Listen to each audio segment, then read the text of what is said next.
Pada video ini, saya akan menjelaskan salah satu pasal dalam Peraturan Presiden Republik Indonesia Nomor 63 Tahun 2019 tentang penggunaan bahasa Indonesia, yaitu pasal 28 beserta contoh penerapannya dalam kehidupan sehari-hari.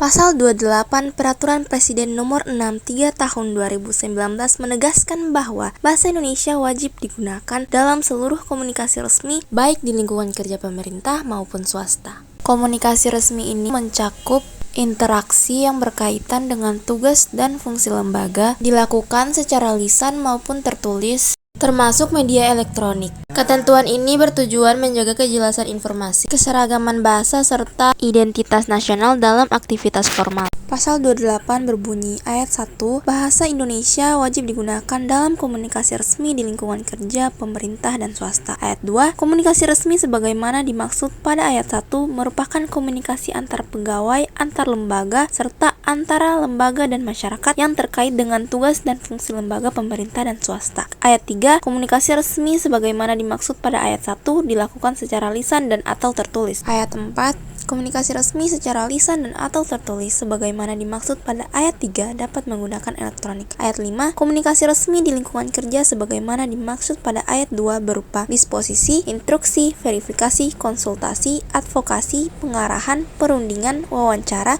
korespondensi, pengumuman, berita, rapat, diskusi, pendataan, koordinasi, pengawasan, pembinaan pegawai, layanan publik, dan atau komunikasi resmi lain.